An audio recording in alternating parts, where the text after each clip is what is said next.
Hello. Have you ever wanted to create a banner to use with your website, your course management system announcements page, or on a handout? Well, here is a great way to do it. You can use an application called Spell with Flickr. This application, you simply type in what you want your banner to say, and then it will draw from Flickr an image corresponding to each letter. This particular banner reads, "Welcome!" Bio 101. Let's see how we go ahead and create a banner like this. I'm going to head over to the Google search engine to find this application, and I'll type in Spell with Flickr. That's it. I press the enter key, and it turns out to be the first website brought up. I click on it, and here's the URL. It's http://metaATEM.net/words. It's created by Eric Kastner. So here in the spell field, I'll go ahead and type what I would like my banner to say. I'll just have it say, "Welcome Bio 101," and click then on the spell button.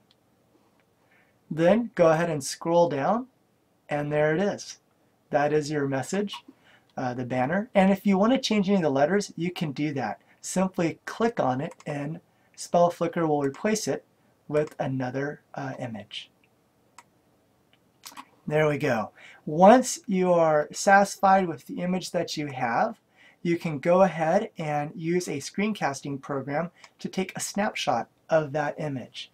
I'll go ahead and use a screencasting program called Jing, and here's the Jing sun. I'll go ahead and use the capture option. So I click on where it says capture, this crosshair. Then I go to the top left, and I drag to the bottom right. Notice as I'm dragging along, it's telling my screen resolution, which right now is 328 by 122 for this image. I'll keep dragging across to the bottom right, and now it reads 617 by 183. Importantly, that is less than 640 by 480. As long as it's less than 640 by 480, it's much more likely to be viewable on a mobile device. Okay, so Jing now says, what do you want to do at this area of the screen? And I'm going to go with the option Capture Image. Then Jing goes ahead and puts it into the Jing editor. And with this Jing editor, I can do things post-production, if you will. I could add an arrow if I wanted to point to some important concept or term. I can type in text directly over. I could frame something. And let's go ahead and just see what that looks like. So I clicked on the frame option. I'll go to the top left of this W and welcome. Go to the bottom right.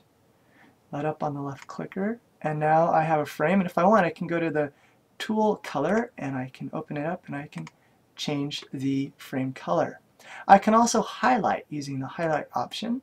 So I can go over here to this O and I can highlight it, or I could highlight my eye here. I think I'll do that. There we go.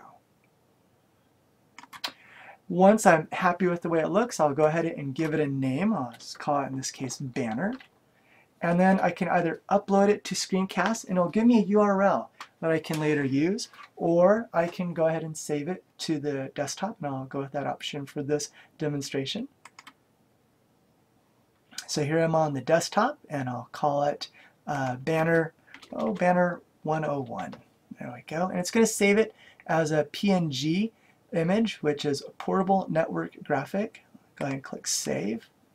And it's now saved. Now let's go ahead and use this banner.